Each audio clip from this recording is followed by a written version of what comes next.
Que le nom de Jésus soit loué. Amen. Que le nom de Jésus soit exalté. Que le nom de Jésus soit honoré. Amen. En ce mois de mars, je crois que Dieu agira parce qu'il est fidèle. Amen. Jésus a dit, ne vous inquiétez pas du lendemain, le lendemain aura soin de lui-même. Alors, je n'ai plus besoin de penser à mes échecs du mois de février. J'ai besoin de croire en la gloire qui vient au mois de mars. Amen. La Bible dit, la gloire de la nouvelle maison sera plus grande que celle de l'ancienne. Yes. Un enfant de Dieu qui est qualifié sait que plus le temps avance et plus sa gloire se rapproche. Amen. Alléluia. Amen. Je crois que Dieu fera parce qu'il est fidèle. Amen. Amen. Amen. Il ne fera pas en ma façon. Il fera en sa façon. Yes. Mais une chose est sûre, c'est que ce qu'il fera comblera toutes mes tristesses passées. Amen. C'est pourquoi la Bible dit qu'il vaut mieux la fin d'une chose que son commencement. L'essentiel n'est pas de commencer ou bien de bien commencer, mais l'essentiel avec Jésus, c'est la fin. Et je suis persuadé, la fin ne sera pas la honte. Amen. La fin ne sera pas la désolation. Amen. Alléluia. Amen. Ils vont dire, l'âge est avancé, ta vie n'avance pas, ceci, cela, tu es sur place. Mais laisse-moi te dire une chose. Jésus ne nous a jamais dit d'aller annoncer les mauvaises nouvelles. Yes. Il a dit de prêcher la bonne nouvelle du royaume. Et dans la bonne nouvelle du royaume, Jésus nous demande de vous rappeler que le bonheur avec lui est garanti. Alors peu importe ce que les gens vont dire, peu importe ce qu'ils vont penser, peu importe ce qu'ils vont imaginer, la fin ne sera jamais la honte. Alléluia. Amen. Dis avec moi, ma fin ne sera jamais la honte. Ma fin ne sera jamais la honte. Mes ennemis vont me flatter. Mes ennemis vont me flatter. Et ceux qui s'assemblaient Et ceux qui s'assemblaient pour faire des réunions, pour faire des des réunions moqueries contre ma vie, de moquerie contre ma vie vont faire des réunions vont faire des pour réunions m'acclamer, pour pour acclamer la gloire de Dieu sur ma vie. Alléluia. Est-ce que je parle à quelqu'un ce matin? Je crois que l'Éternel est en train de faire quelque chose. Quelque chose qui va te surprendre. Je crois que l'Éternel voit tes larmes secrètes. Lorsque tu dors, tu es tourmenté dans ton lit. Tu perds le sommeil. Il y a l'insomnie parce que ton cerveau a tellement réfléchi. Tu ne sais même plus vers où commencer. Mais laisse-moi te dire une chose. L'Éternel voit dans le secret. Il voit dans le secret. Il ne laissera jamais un cœur qui le cherche être abattu. L'Éternel console les cœurs troublés. Il fera certainement. Alléluia. Ça ne sera pas comme tu as voulu, ni quand tu attends. Mais je sais une chose, c'est que l'Éternel doit surprendre quelqu'un. L'Éternel doit surprendre quelqu'un. Alléluia. Je parle à toi, je parle aussi à moi, parce que cette prophétie me concerne également. L'Éternel est sur le point de me surprendre. Il est sur le point de faire quelque chose. Quelque chose qui va me faire oublier mes déboires passés. Quelque chose qui va me faire oublier tous les sacrifices. Quelque chose qui va me faire oublier toutes les larmes secrètes. Alléluia. Vous ne pouvez pas imaginer les larmes qui coulent en secret. Vous ne pouvez pas imaginer. Alléluia. Mais je vous dis, ce Dieu qui voit dans le secret, il est le Dieu consolateur. Il saura consoler.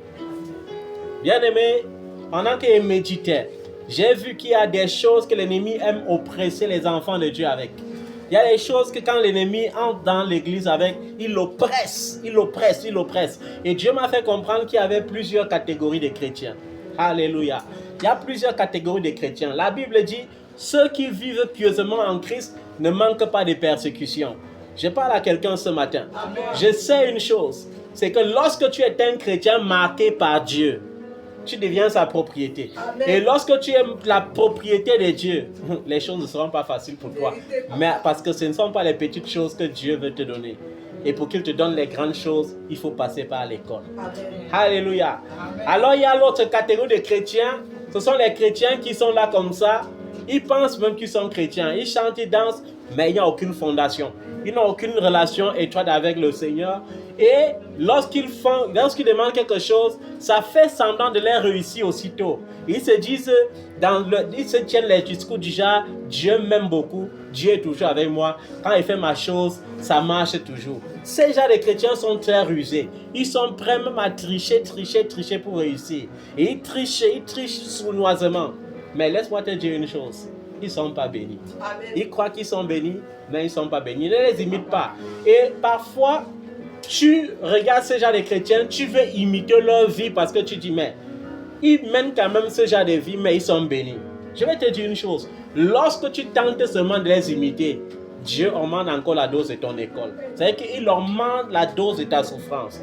Pourquoi? Parce que les enfants de Dieu véritables, on verra cela au travers des versets bibliques. Dieu préfère te pousser à l'humiliation pour t'élever, pour te réveiller avant de t'élever, que de te donner quelque chose pour te faire plaisir. Alors ne les imite pas. J'ai dit, il y a des chrétiens très rusés. Et tout ce qu'ils font, ça fait semblant de les réussir. Tu entends, oh, il a demandé son visa, il est en route en train de partir. Oh, il est le mari, oh, il est à marier. Oh, les enfants, il est à coucher. Non. Ce n'est pas parfois les bénédictions. Laisse-moi te dire une chose. Ceux qui vivent pieusement en Christ ne manquent pas de persécutions. C'est ce que la Bible dit. Alléluia.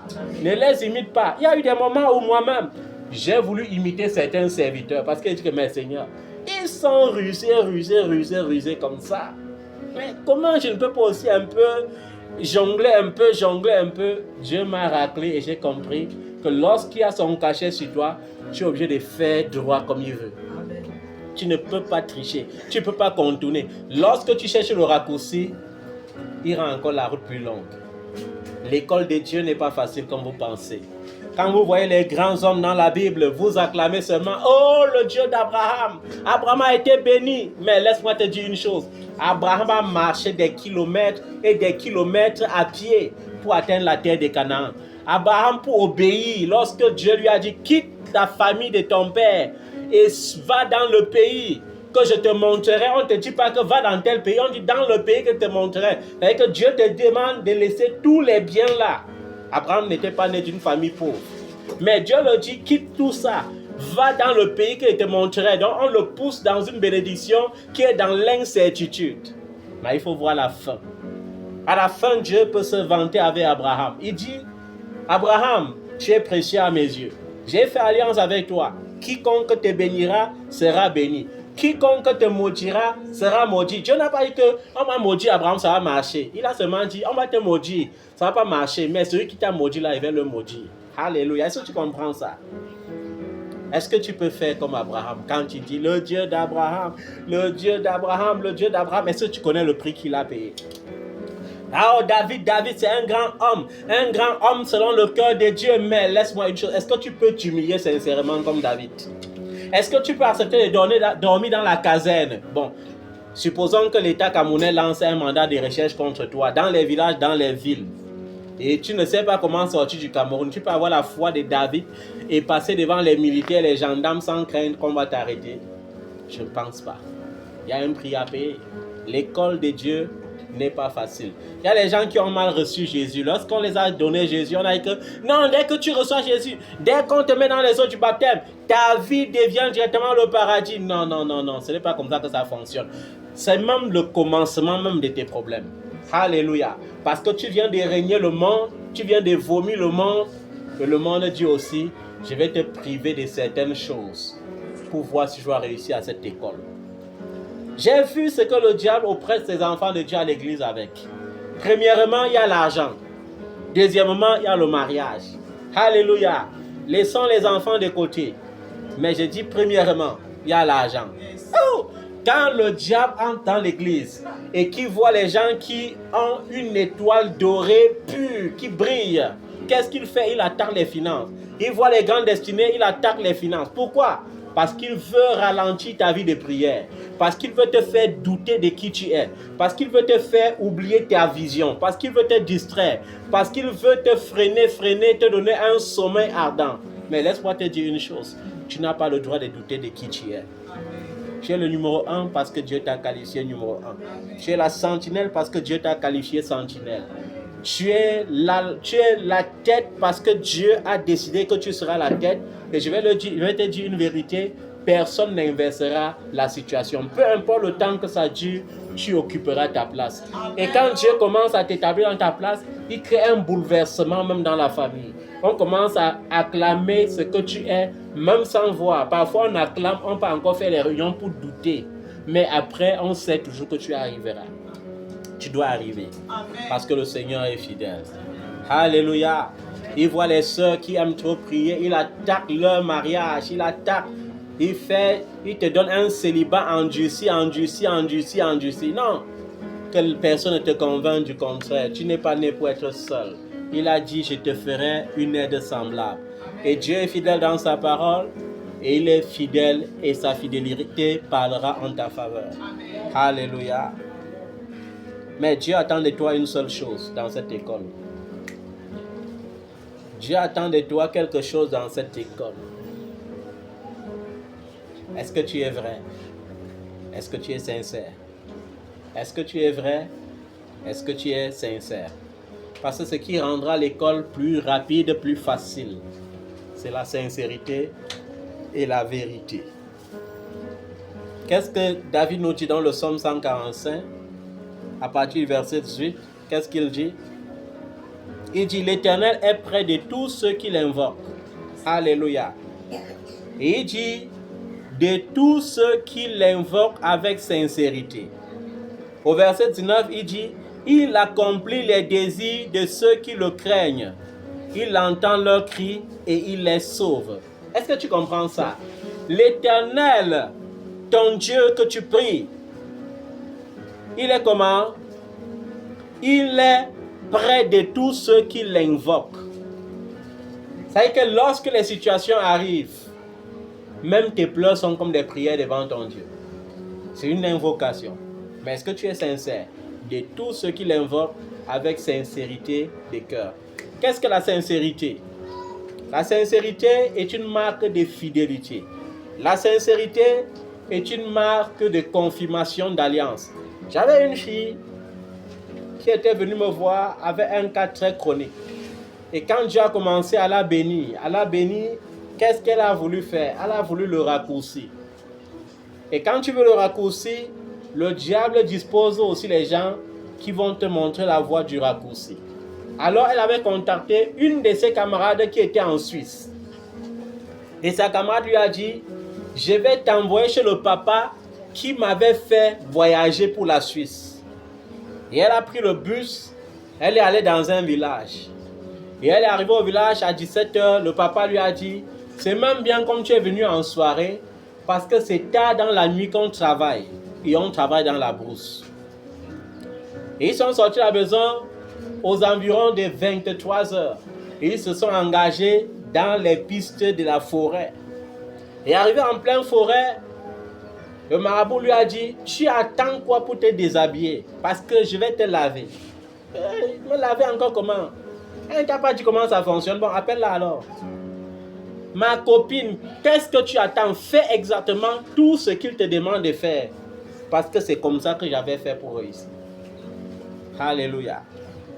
Et alors, ce qui s'était passé par la suite s'était passé.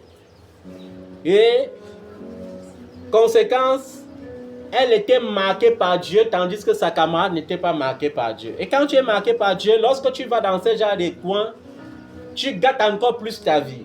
Alors, quand elle est rentrée de la brousse, une mauvaise odeur a commencé à se dégager de son corps.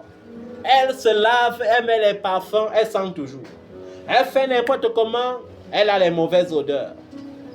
Et un jour, ça avait duré plus de 3 mois et elle avait honte. Elle a donc pris le courage, elle m'a appelé. Papa, où es-tu? Je suis à la montagne. Papa, je veux te voir. Viens à la montagne me trouver. Et quand elle a dit, oh ma fille, c'est quel genre d'odeur sur toi comme ça? Comment tu es allé chez le marabout? Il a dit, non papa, je voulais te dire que... Il a dit, non ma fille, tu es allé chez le marabout faire quoi? C'est quel genre de lavage que tu fais et ça met les mauvaises odeurs sur ta vie comme ça. Et vous savez, ces mauvaises odeurs qui dégagent de ton corps ne viennent pas seulement de ton corps. Ça veut dire que tu es pourri jusqu'à la racine de ton esprit. Et tout ce que tu entreprendras sera seulement pourri. C'est pour ça que sa vie était devenue zéro. Et je lui ai dit, pourquoi ne pas juste se confier au Seigneur et laisser le Seigneur faire? On ne peut pas aider Dieu. Alléluia. Attends, qui aimera que sa part de bénédiction soit plus tard alors que chacun veut être heureux plus tôt? Qui parmi vous peut souhaiter que sa part de bénédiction soit tard alors que tout le monde veut être béni plus tôt? Personne. Mais je vais te dire une chose. Le Seigneur est au ciel et il fait ce qu'il veut. Ce n'est pas une rébellion quelconque. Ce n'est pas un raccourci quelconque qui t'établira. Mais c'est la confiance en l'Éternel qui t'établira dans tes bénédictions. Et j'avais prié pour elle, pour que ces mauvaises odeurs quittent sa vie. Vous voyez comment les gens prennent les risques. Tu te trouves en pleine forêt. Un serpent pouvait t'avaler là-bas. Tu te trouves en pleine forêt. Un animal sauvage pouvait te prendre là-bas. Tu te trouves en pleine forêt et tu souilles ton corps. Tu pouvais souiller ton corps et à côté des mauvaises odeurs, tu chopes une grossesse d'un marabout que tu ne connais pas. À côté de ça, tu chopes une maladie qu'on ne peut pas guérir. Vous voyez comment les chrétiens, parfois crétins qu'ils sont toujours en train de vouloir irriter Dieu. La Bible dit, Dieu et le monde ne font pas ménage. Est-ce que tu comprends ça? Amen. Celui qui est ami du monde est inimitié contre l'Éternel son Dieu. La vie, c'est un choix.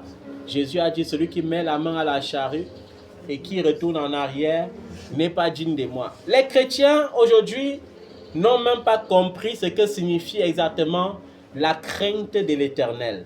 Est-ce que craindre Dieu veut dire avoir peur de Dieu? Si tu as peur de Dieu, est-ce que tu peux encore le prier?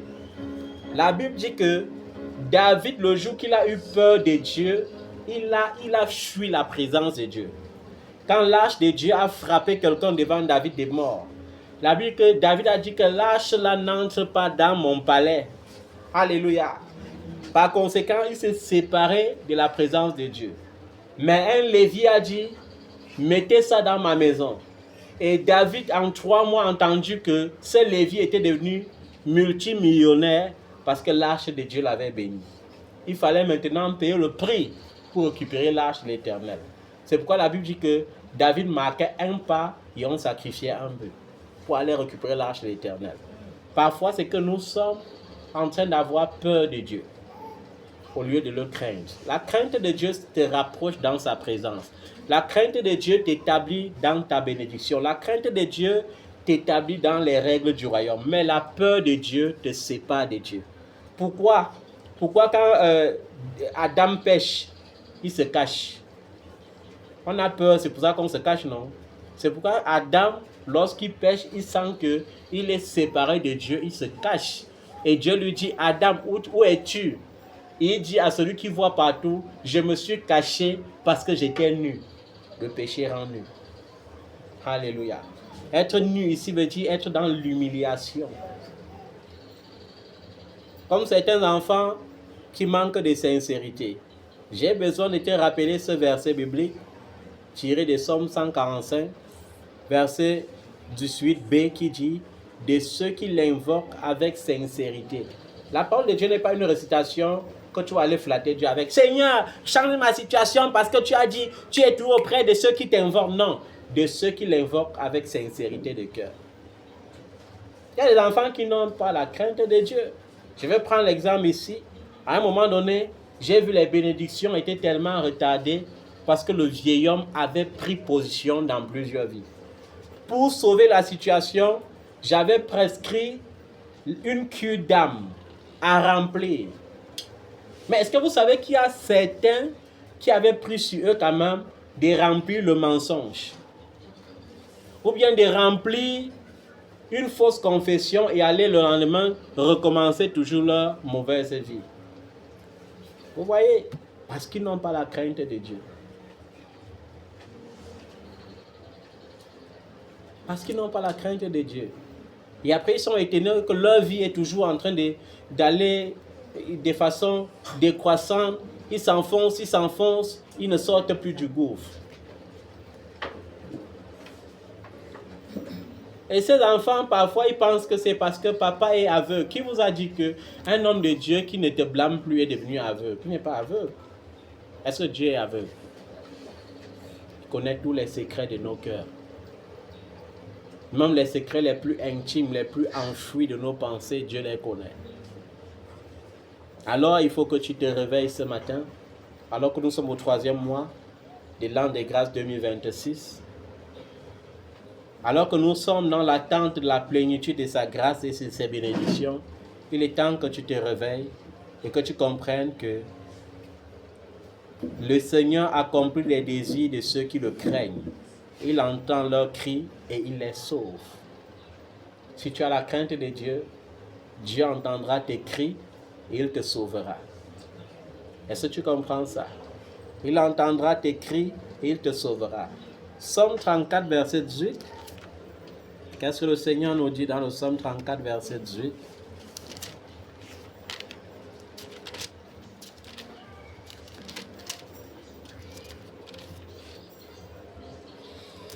Là-bas, le Seigneur nous dit ceci. Quand les justes crient, l'Éternel entend. Et il les délivre de toute leur détresse. L'Éternel est près de ceux qui ont le cœur brisé. Il sauve ceux qui ont l'esprit dans l'abattement. Le malheur atteint souvent le juste, mais l'Éternel l'en délivre toujours. On n'a pas dit qu'il délivre le juste souvent. Il les délivre toujours, c'est un contrat. Mais qui est le juste? Qui est le juste? Dans la Bible, on a déclaré Abraham juste. Mais quand tu regardes la vie d'Abraham, est-ce qu'Abraham était sans péché?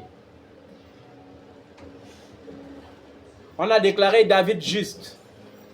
Mais est-ce que quand tu regardes la vie de David, il était juste? Pourquoi on les a déclarés justes? Premièrement, parce qu'ils avaient la foi. Ils avaient une confiance parfaite et totale à l'Éternel, leur Dieu. Pourquoi on les a déclarés justes? Parce que leur confession était toujours sincère. David n'a jamais commis un péché pour recommettre après avoir confessé. Il a tout confessé avec sincérité et il a abandonné. Il y a les gens qui vont me dire, mais pourquoi Dieu l'a toujours fouetté? Parce que Dieu, dans son amour, châtie ceux qu'il aime. Dieu est un Dieu de règles. Dieu est un Dieu de principes et de disciplines. C'est pourquoi lorsque tu es véritablement son enfant, quand tu pêches, même si tu confesses, il te fouette quand même. Un peu comme un enfant, tu lui dis, on ne marche pas comme ça, on ne marche pas comme ça, on ne court pas sur les escaliers, il court, il se blesse. Lorsque tu es un vrai parent, quel est d'abord le réflexe d'un vrai parent? C'est d'abord aller le soigner. Le réflexe d'un vrai parent, c'est quoi? C'est d'abord le fouetter. Ensuite, aller maintenant le soigner. Ce sont les faux parents, les fausses mamans qui ne savent pas éduquer les enfants. Lorsque tu as averti l'enfant d'un danger, il entre dans le danger et tu commences à dire, bébé, patience. Non, on fouette d'abord. Il y a un événement qui s'était passé dans ma vie quand j'étais petit. J'étais un enfant trop choyé, trop dorloté. Mais un jour, je suis allé pendant les vacances au village. Et j'ai vu les plafonds en bambou. Et il y avait les briques de terre derrière la maison comme ça qui atteignaient presque le grenier. Et je voulais faire ma part d'expérience. Je suis monté sur les briques de terre. J'ai envoyé mes mains. Ça s'est coincé dans le grenier ainsi. Je ne pouvais plus faire comme ça, ni comme ça. Et j'étais coincé, la tête enfoncée dans un petit trou. Les bras coincés. Et les briques étaient tombées. Et j'étais là, je me balançais, je criais. Et quand ma maman est arrivée, j'ai dit enfin sauvé. Quand elle m'a fait descendre de là, pour la toute première fois de ma vie, elle ne m'avait jamais même touché la tête. Elle m'a fouetté à une dimension que... Et elle fouettait, tu sentais l'amour d'une mère. Et j'étais là à l'instant, on te dit, la maman, c'est moi jamais tapé, donc elle me déteste comme ça. Mais après, vous savez, lorsqu'on a l'Esprit de Dieu étant tout petit, Après avoir pleuré, j'ai compris que c'était ça l'amour. C'était pour me dire, mon fils, tu es tellement précieux à mes yeux, qui t'a demandé d'aller te pendre si tu mourais là-bas. Tu vois? Et c'est ça, comme ça qu'on corrige un enfant. Même lorsqu'il fait ses premiers pas, on l'instruit depuis qu'il fait ses premiers pas. Tu l'apprends à marcher, il ne marche pas bien, il veut tout tomber, tu le fouettes. Alléluia. Il y a des gens qui ne comprennent pas ça. Il n'y a personne qui est plus rusé qu'un enfant. La Bible dit que le cœur d'un enfant est rempli de beaucoup de folie. Il n'y a que la verge qui l'en délivre. Il n'y a que la verge qui délivre l'enfant. Il y a un enfant qui est au sein, ses dents on y a poussé. De temps en temps, pour taquiner maman, il tête, après pour te remercier, il croque. Qu'est-ce que tu fais? Tu gifles. Il comprend que non, j'ai mal fait. Il ne fera plus jamais. Alléluia. Un enfant qui aime trop le feu, qu'est-ce que tu fais? Tu claques une bûchette d'allumettes, tu l'aides à aimer bien le feu. Dès qu'il touche, ça le brûle. Voilà, il ne touchera plus, là il a mémorisé. Mais les mamans qui sont là comme ça, qui sont en plus aussi des folies plus que leurs enfants, c'est bébé, on ne touche pas le feu. Non, brûle-le. Pourquoi vous ne comprenez pas ça? Il faut le brûler. Les parents qui sont souvent foufous, l'enfant de l'école, oh, la maîtresse m'a tapé, la maîtresse m'a tapé. Nous, on s'affolait beaucoup. Je me rappelle une fois, j'avais une fille très turbulente. Très turbulente dans son enfance. Elle est allée à l'école et, je ne sais pas, elle jouait sur du sable. Et la maîtresse a fouetté. Elle est rentrée à la maison. Oh, la maîtresse m'a fouetté. Oh, l'amour du père. Ça fait fondre le cœur. On fonce à l'école pour blâmer la maîtresse. Mais quand la maîtresse t'explique, toi-même, tu comprends que non. Tu as mal éduqué l'enfant. Tu connais que ton enfant est turbulent et tu peux blâmer la maîtresse. Parfois, nous croyons que nous aimons. Mais je vais vous dire, l'amour véritable est ce qui est inspiré de Dieu. Quand le juste tombe, l'Éternel le relève, mais l'Éternel le fouette. Alléluia. Les gens qui n'ont pas encore compris ça, non, nous sommes au temps de la grâce. Est-ce que Dieu a changé? Jésus a dit, même pas un iota ne sera retranché de l'écriture. David a péché. Vous avez vu la catastrophe dans sa maison. Ça a donné l'inceste dans sa maison. Ça a donné les tueries dans sa maison. Ça a donné le mépris. Ses enfants sont levés contre lui pour voler le trône, prendre ses concubines en public. Conséquence de ses péchés. Est-ce que vous comprenez ça? Pourtant, c'était un homme juste. Alléluia. Le juste n'est pas donc celui qui est sans péché, mais celui qui sait se confier sincèrement à l'Éternel.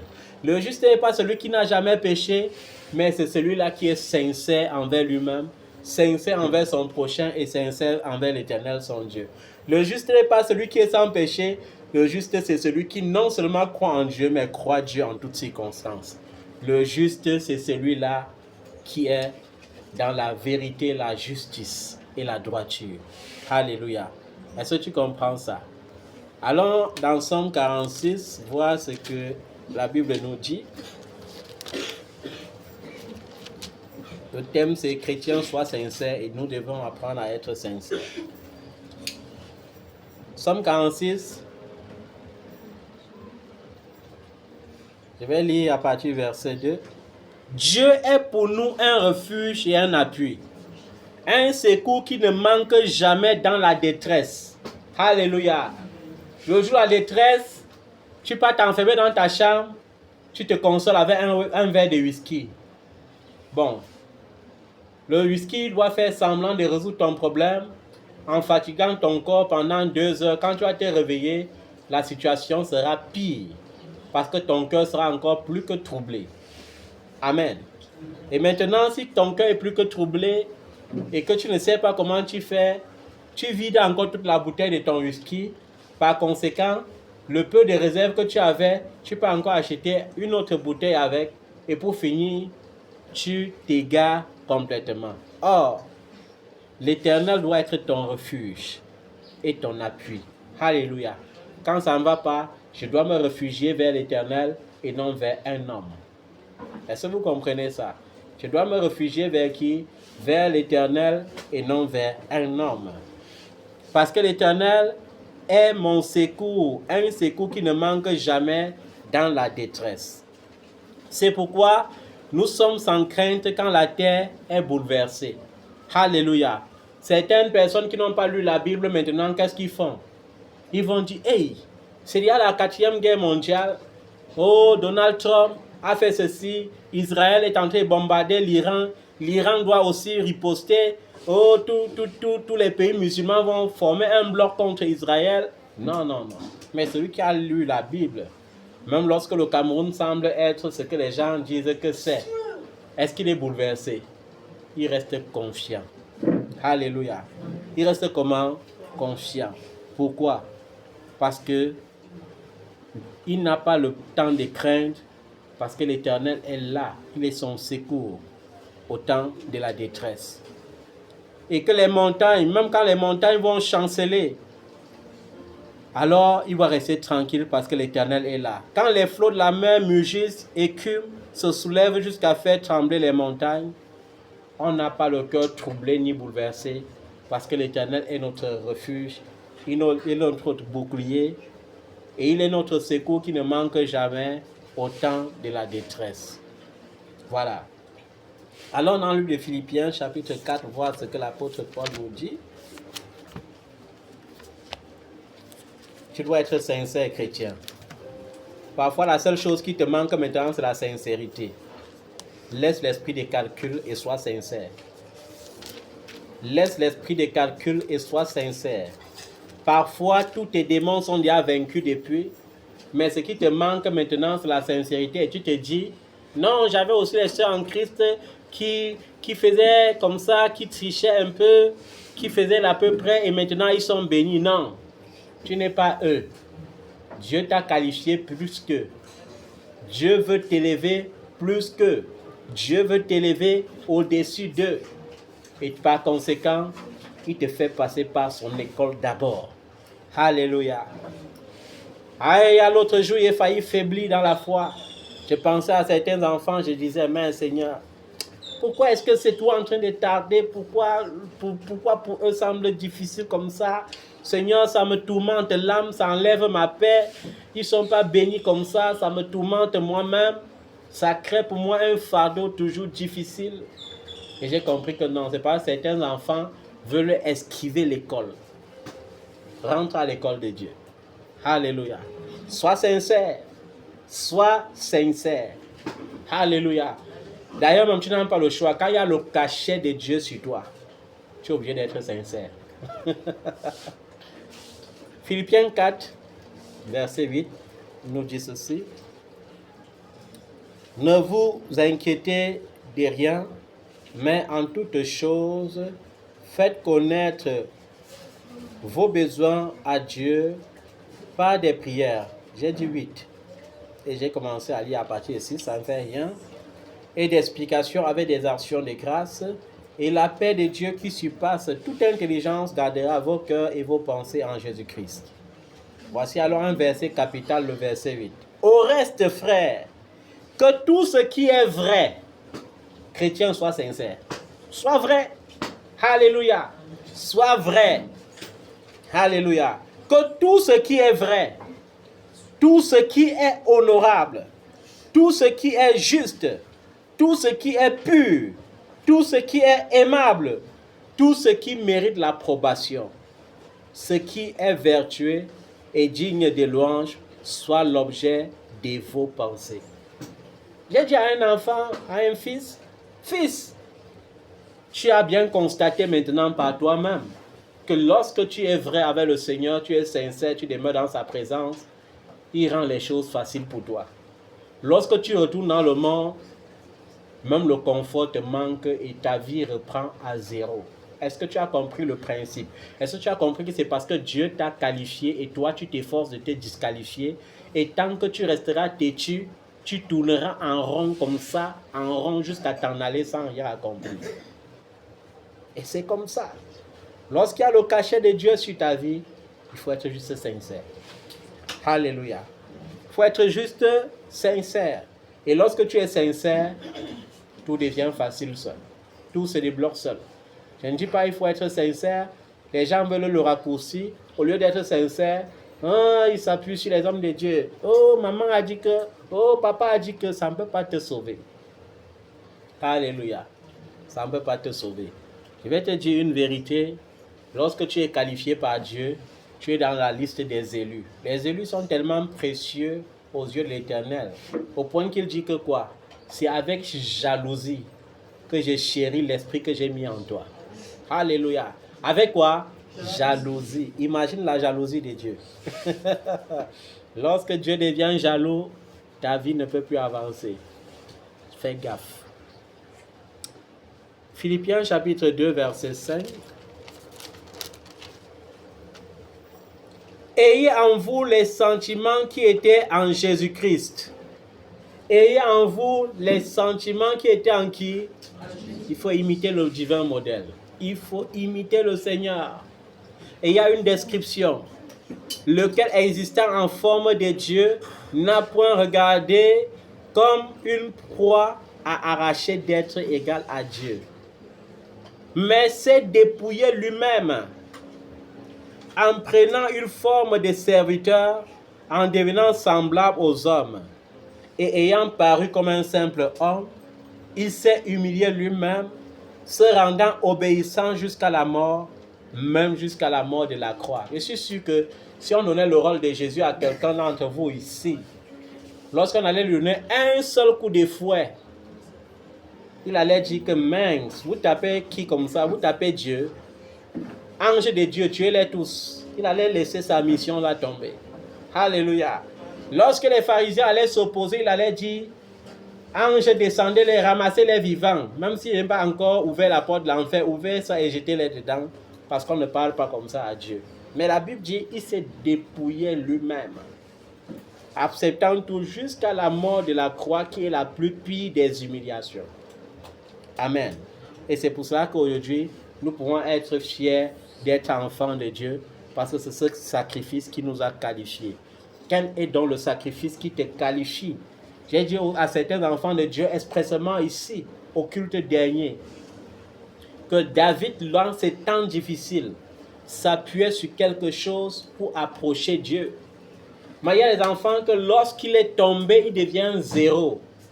Tu ne sais plus sur quoi t'appuyer pour t'approcher de Dieu, parce que il a mis tous les principes qui garantissent la bénédiction avec Dieu à terre. Il a marché sur ça. Tu pries pour restaurer ses finances, fatigué. Même Dieu, à un moment donné, te cogne encore la tête que tu veux qu'il donne sa vie. Pourquoi? Parce que c'est pourquoi il faut comprendre que Dieu a ses principes. Ses principes avec tous les couloirs et tous les domaines de ta vie. Et lorsqu'un domaine de ta vie est menacé et que tu sais que tu as été fidèle, tu peux t'appuyer sur ça et approcher Dieu avec. Ézéchias n'était pas totalement en règle, mais il savait qu'il suivait, il imitait un peu la voix de David. C'est pourquoi lorsqu'on a sonné la clochette de la mort, il a dit, souviens-toi, Éternel, que je marche sur les traces de David, ton serviteur. Et ça a fait en sorte que Dieu change d'avis directement. À cause de David, ton serviteur. Sur quoi est-ce que tu t'appuies lorsque tout va mal? En dehors de venir dire papa, papa, papa. Toi, tu t'appuies sur quoi? Même quand tu dis papa, papa, il va s'appuyer sur quoi? Pour toi, pour te sauver. Il s'appuie sur quoi? Quelles sont tes garanties devant l'Éternel? Quelles sont tes garanties? Quelles sont tes garanties?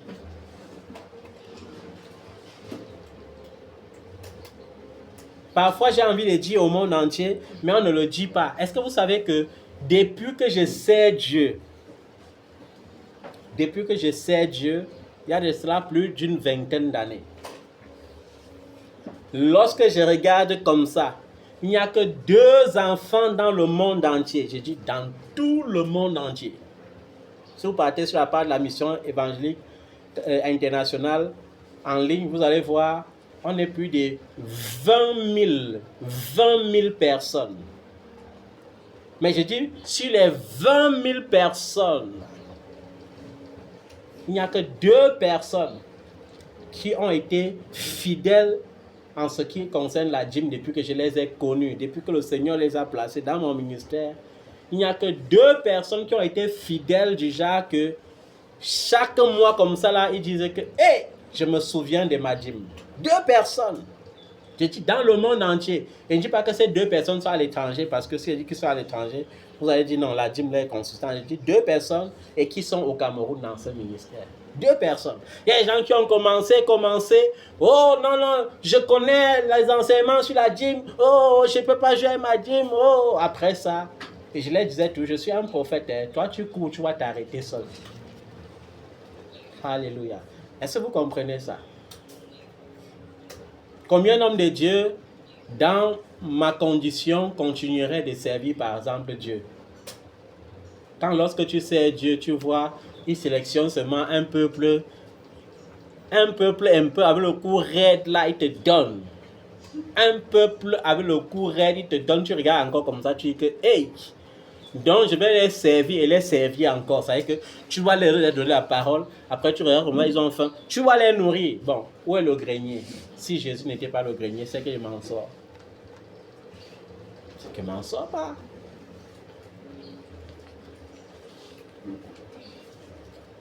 Combien d'hommes de Dieu dans le monde entier aujourd'hui chargent eux-mêmes leur téléphone pour se rendre disponibles pour un peuple qui l'honore seulement de la bouche? Combien? Ils sont combien? Ça n'existe presque pas. Mais pourquoi est-ce qu'on va rester fidèle? Parce que la Bible dit, malheur à moi si elle n'annonce pas l'évangile. C'est-à-dire que ce n'est même pas pour faire plaisir à quelqu'un. C'est pour respecter mon calendrier avec l'Éternel. C'est pour respecter ma feuille de route. Plusieurs auraient même déjà fermé cet endroit. Non. Oh, qui paye ça? Oh, je n'arrive pas moi-même à manger. Je suis là, je paye un endroit, je rassemble les enfants. Oh. Alléluia. Mais ce n'est pas comme ça que ça fonctionne. Qui est ma provision? Il a dit aux Lévites de ne rien prendre parce que l'Éternel était lui-même leur héritage. Est-ce que vous avez vu le partage dans la Bible? Lorsqu'on partage le pays de Canaan, on dit à Josué de ne rien donner comme territoire aux Lévites parce que l'Éternel est leur héritage. L'Éternel est mon héritage. Dis-le avec moi. L'Éternel est mon héritage. Mais sois sincère.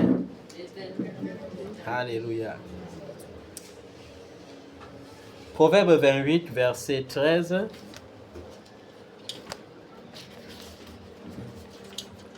Proverbe 28, verset 13.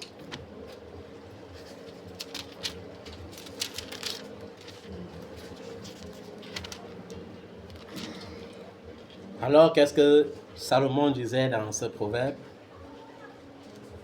Il dit, celui qui cache ses transgressions ne prospère point. Celui qui cache ses transgressions ne fait pas comment? Ne prospère point. Prospérer ici n'est pas seulement l'argent. Prospérer ici là signifie l'exaucement. Ta prière parfois n'est pas exaucée, pas parce que tu ne fais pas les prières de combat. Tu es même guerrier jusqu'à même tous les démons quand ils te regardent, ils tremblent. Tu es guerrier jusqu'à même tous les sorciers quand ils te regardent comme ça, ils fuient. Mais qu'est-ce qui bloque? Qu'est-ce qui bloque? Parfois c'est une faute que tu chéris. Parfois, c'est une faute que tu caresses. J'ai dit à un homme de Dieu un jour, ton mariage ne doit pas venir seulement remplacer la masturbation que tu faisais. Il faut que tu sois d'abord délivré de la masturbation. Sans cela, toutes les fois que ta femme sera en congé, la masturbation deviendra ta femme. Il y a les gens qui vont dire, dans un homme de Dieu, il y a les hommes de Dieu qui sont aussi victimes de ça. Il y a les hommes de Dieu qui sont victimes des couches de nuit. Il y a les hommes de Dieu qui sont victimes de la nourriture de nuit. Il y a les hommes de Dieu qui sont victimes des liens de malédiction ancestrale. Personne n'est épargné. Il y a des gens qui délivrent et qui ont aussi besoin de délivrance parfois. Alléluia. Celui qui cache ses transgressions ne prospère point, mais celui qui les avoue et les délaisse. On n'a pas dit d'avouer seulement. Oui, Seigneur, je reconnais que je mens beaucoup. Seigneur, je reconnais que je mens beaucoup. Je me repens pour cela. Demain, même chose. Seigneur, j'ai encore menti, je me repens après-demain. Seigneur, je mens toujours, je me repens toujours. Tu vois que je me repens. Non, ce n'est pas ça. Celui qui avoue et délaisse. C'est-à-dire que celui qui avoue et abandonne obtient miséricorde. Est-ce que tu comprends ça? Non, nous sommes au temps de la grâce. Au temps de la grâce. J'ai dit, l'essentiel, c'est d'accepter Jésus. Hein? Comme il y a Jésus, je peux vivre comme je veux. Non, ça ne fonctionne pas comme ça. Avoue tes fautes, délaisse-les et obtiens la miséricorde de l'Éternel, ton Dieu. Cache tes fautes et tu ne prospéreras point. Alléluia. Je ne suis pas en train de dire que tout le monde cache, mais je dis toi particulièrement qui es assis ici. Toi particulièrement qui m'écoutes. Il faut que tu saches qu'il y a le cachet de Dieu sur ta vie et que tu es obligé de jouer comme il faut jouer pour franchir la ligne d'arrivée et être mis à la hauteur que Dieu a prévue pour toi. Il y a des chrétiens qui mentent, ils prospèrent. Il y a des chrétiens qui trichent, ils prospèrent. Pourquoi? Parce qu'il n'y a pas le cachet de Dieu sur eux. Mais toi, il y a le cachet de Dieu sur toi. Avoue donc tes fautes, délaisse-les et obtiens la miséricorde. Si tu caches, tu ne peux pas prospérer. Amen.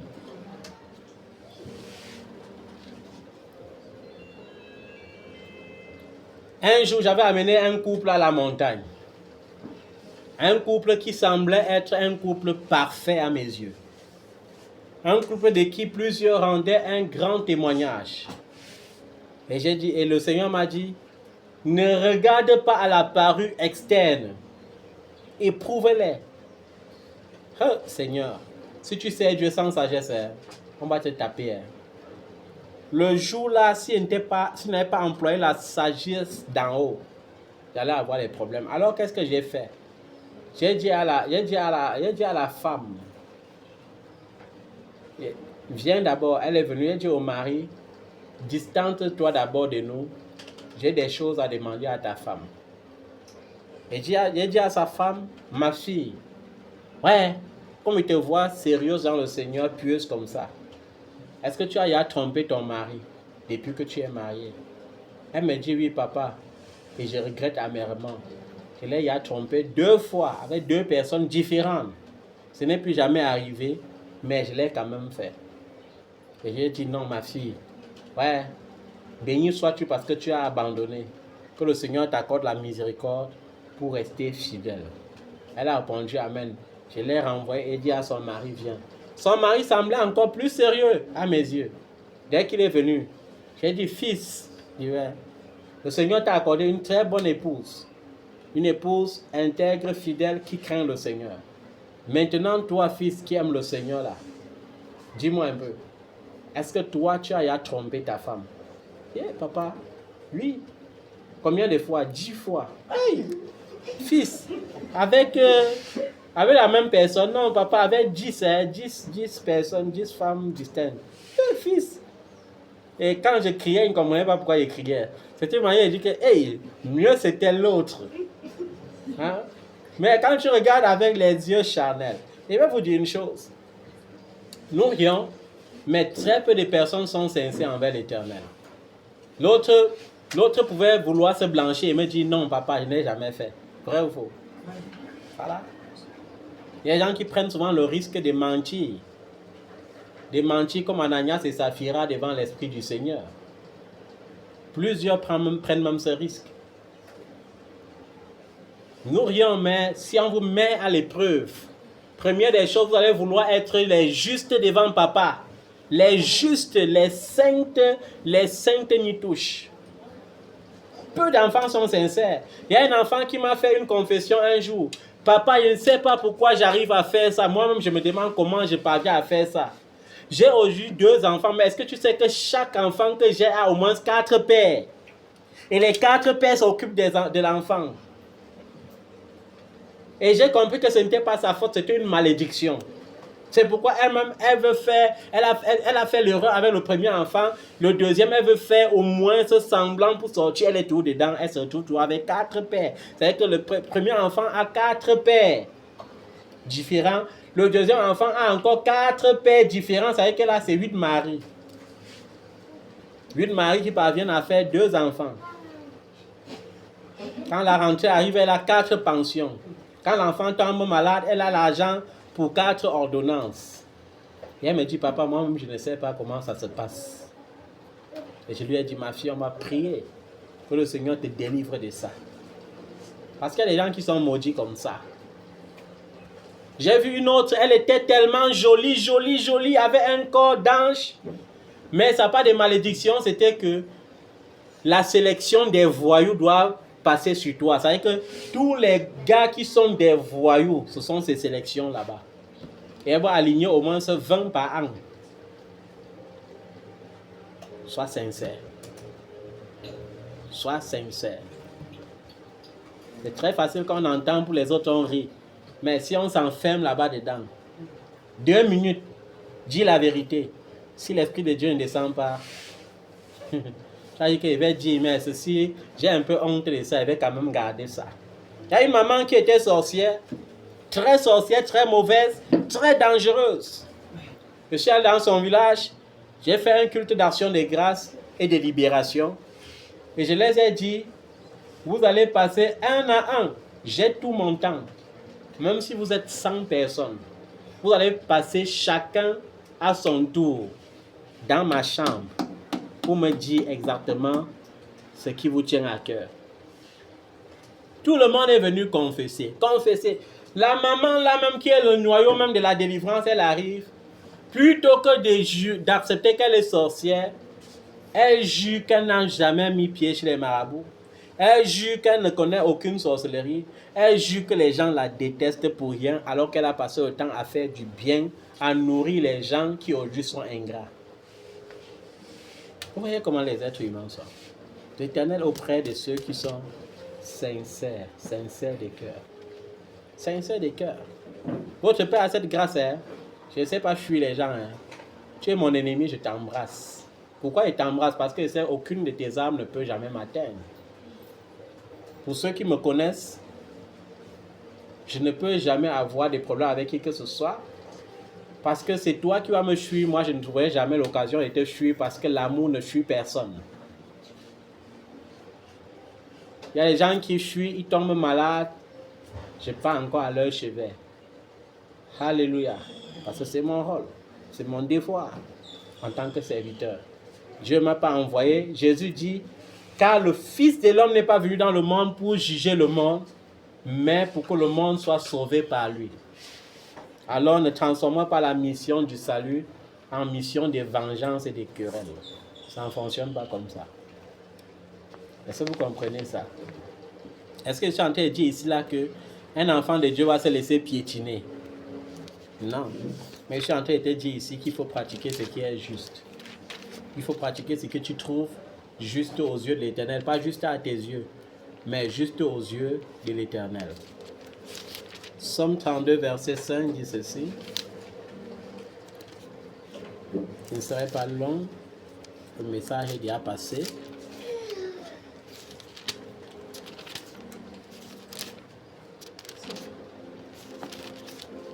Psaume 32, verset 5 nous dit ceci.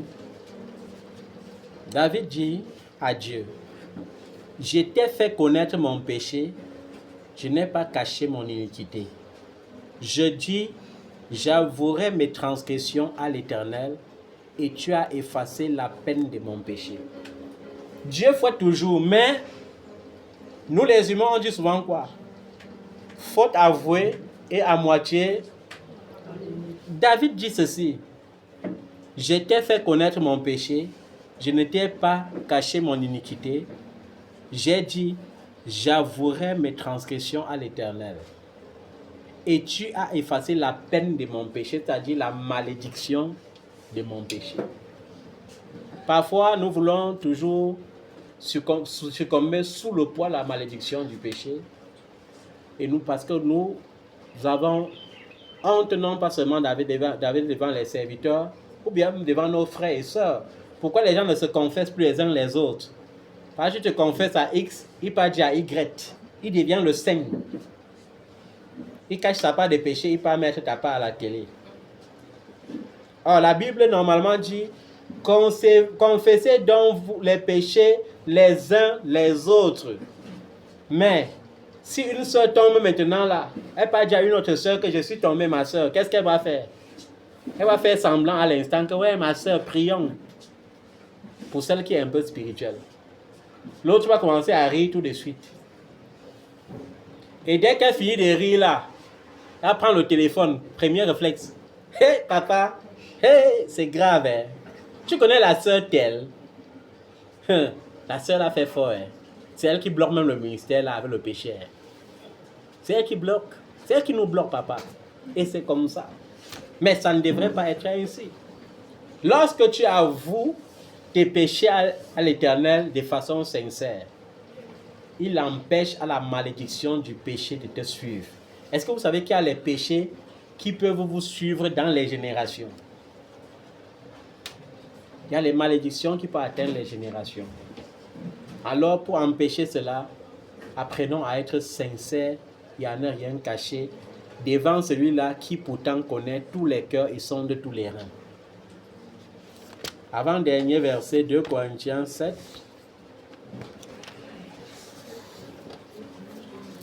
2 Corinthiens 7,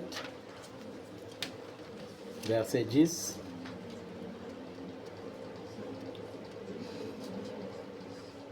Je vais lire à partir du verset 9. À partir du verset 8 même. L'apôtre Paul parle ici à ses enfants à l'église de Corinthe. Il dit que quoique je vous ai attristé par ma lettre, il avait rédigé une lettre, il les a dit que vous êtes des chrétiens charnels, vendus au péché. Et quand les gars ont lu la lettre comme ça, ils étaient secoués. Ils ont dit, mais le père là, il veut seulement nous faire honte. Alors il écrit dans sa deuxième lettre pour les consoler, il dit quoi? Quoique je vous ai attristé par ma lettre, je ne m'en repens pas. Je suis même très content. S'il faut encore me écrire, je vais encore écrire la même chose et doser même encore plus. Je ne me repens pas de ça. Vous avez exagéré. Et si je m'en suis repenti, car je vois que cette lettre vous a attristé, bien que momentanément. La repentance là, c'est souvent Dieu. Tu dis à un enfant que c'est mauvais, tout de suite là, il a honte, il a triste, mais 2 jours après, il a oublié. Ça ne va pas être momentané. Et je me réjouis à cette heure, non pas de ce que vous avez été attristés, mais de ce que votre tristesse vous a porté à la repentance. Il y a certains enfants ici là où j'ai utilisé la même astuce que Paul. C'est que j'ai piqué encore. L'enfant pleure et que non, ça veut dire que ça vient déjà. Si l'enfant s'y pleure déjà comme ça veut dire que ça a vraiment touché son âme. Les enfants que j'ai appliqué ce modèle avec eux, parce que j'ai vu que la parole ne servait plus à rien, il faut seulement les verser en public. Alléluia. C'est pourquoi l'apôtre Paul dit qu'il se réjouit parce que cette lettre ne les a pas seulement attristés, mais la tristesse les a portés à la repentance. Car vous avez été attristés selon Dieu. Lorsque tu es attristé selon Dieu, afin de ne recevoir de notre part aucun dommage. En effet, la tristesse selon Dieu produit une repentance à salut dont on ne se repent jamais, tandis que la tristesse du monde produit la mort. Est-ce que vous comprenez la différence? Je me rappelle un jour, il y avait un ami, ses parents l'appréciaient beaucoup. On l'appréciait beaucoup, on le prenait comme modèle. Mais l'homme avait une caisse, comme certaines mamans qui se débrouillent à la maison là. Dans la caisse, on vendait le savon, du sucre, les petits trucs, au poisson sec. Alors que le gars avait la clé, parce que c'est en lui qu'on avait plus confiance. Mais quand il rentrait de classe, qu'est-ce qu'il faisait? Il partait soutirer le sucre, parfois il soutire le poisson sec, parfois il soutire l'argent, et on accusait les autres. Mais un jour, Dieu a permis qu'il part derrière la caisse pendant qu'il est en train de manger. Son père et sa mère arrivent au même instant. Et on le voit en train de manger, il sait que personne ne le voit. Hein. Il mange bien.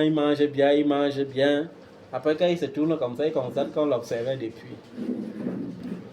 Et c'était un enfant qui aimait le Seigneur. La blâme de ses parents l'avait tellement touché Le gars a cru que la solution même c'était de mourir parce que c'était quel genre de honte comme ça pour lui. Et on lui avait dit que parfois les épis de maïs qui produisent la poudre noire, vous voyez souvent certains épis de maïs, ça va au niveau de la fleur, ça produit une poudre noire comme ça abondante. On lui a dit que c'était un puissant poison. Et il est allé au champ, il a pleuré, il a pris ça, il a mangé parce qu'il se disait qu'il allait mourir. Mais quand il n'est pas mort, la honte l'a délivré et il était devenu réellement le plus parfait que ses parents imaginaient depuis. Mais il y a certains qui ne savent pas se repentir. Vous devez apprendre à être sincère. Pour finir, nous allons lire 1 Jean chapitre 1. 1 Jean chapitre 1.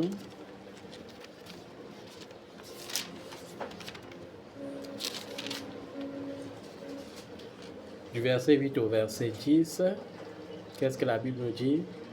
Si nous disons que nous n'avons pas de péché, nous nous séduisons nous-mêmes et la vérité n'est point en nous. Ça, c'est alors un verset qui frappe plus de 80% des chrétiens. Si nous disons que nous n'avons pas de péché, alors nous nous séduisons nous-mêmes et la vérité n'est point en nous. Si nous confessons nos péchés, il est fidèle et juste pour nous les pardonner et pour nous purifier de toute iniquité. Si nous disons que nous n'avons pas de péché, nous le faisons menteur et sa parole n'est point en nous. Plusieurs chrétiens, parfois quand tout semble mal, qu'est-ce qu'ils disent?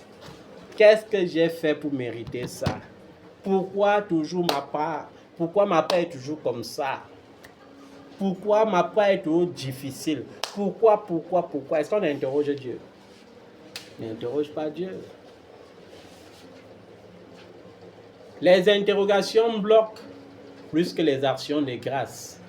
Un enfant qui a l'attitude de Job, qui sait dire, Seigneur, c'est toi qui donnes, Seigneur, c'est toi qui élèves, que ton nom soit loué, doit vite arriver dans la bénédiction que celui qui passe le temps a dit, qu'est-ce que j'ai fait?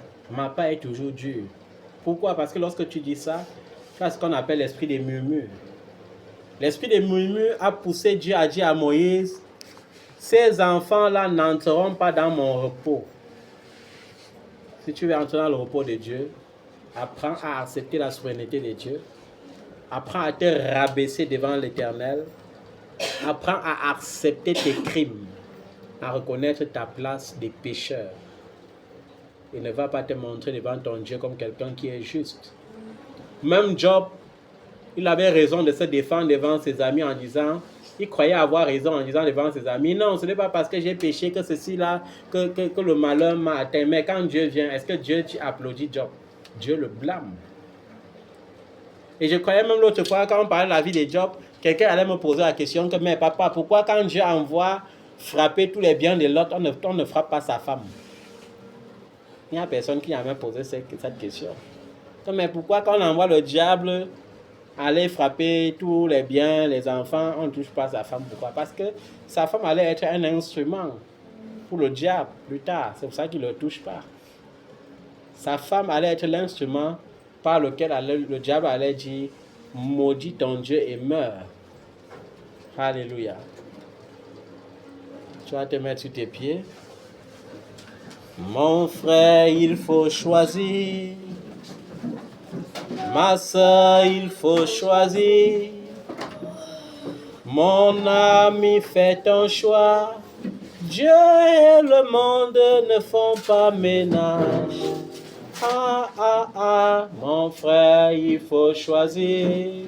Ah, ah, ah, ma soeur, il faut choisir. Mon ami, fais ton choix. Dieu et le monde ne font pas ménage. Dis avec moi ce matin, mon Dieu, mon Père. Mon Dieu, mon Père. En ce mois de mars, je viens reconnaître que je n'ai pas été fidèle au mois de janvier. Je n'ai pas été fidèle au mois de février. Mon Dieu, je n'ai pas été intègre Je n'ai pas marché dans toutes tes prescriptions. Je n'ai pas obéi à tous tes préceptes. Mais en ce premier jour du mois de mars, je viens te supplier de me pardonner, de me pardonner, de me sanctifier, de me laver, de me purifier avec le sang de Jésus. Mon Dieu et mon Père, je crie à toi. Rends mon cœur sincère. Rends mes pensées sincères. Rends ma foi sincère. Donne-moi un cœur obéissant. Un cœur soumis à ta parole. Un cœur qui obéit à tes préceptes. En ce mois de mars, relève-moi et redonne-moi la force pour chercher ta face, pour méditer ta parole, pour croire en tes promesses, pour recevoir tes miracles. Au nom de Jésus. En ce mois de mars, je te supplie, Seigneur, de te souvenir de moi dans tous les domaines de ma vie. Souviens-toi de moi, Seigneur, lorsque les gens siégeront pour voir si je suis qualifié au bonheur ou pas. C'est toi, Seigneur, qui qualifie. C'est toi, Seigneur, qui bénit. C'est toi, Seigneur, qui enrichit. C'est toi, Seigneur, qui élève. C'est pourquoi, Père, en ce mois de mars, je viens bénir mon nom. Je bénis le nom que je porte, le nom que la société prononce. Je déclare, Chatouan Simon Yves Francis, tu es un homme béni. Un homme béni sur la terre, béni dans les cieux, béni dans l'univers, béni dans tous les éléments de la nature, béni dans les eaux, béni dans les airs, dans les étoiles, dans la lune, dans le soleil, dans les nuages, dans la terre. Tu es béni. Je bénis mon nom. J'attire les grâces sur mon nom. J'attire les faveurs sur mon nom. Au nom de Jésus-Christ, toute malédiction qui était liée à mon nom et qui empêchait ma croissance, que ces malédictions soient brisées, soient brisées, soient brisées, soient consumées par le feu au nom de Jésus-Christ. Je sanctifie mon nom avec le sang de Jésus.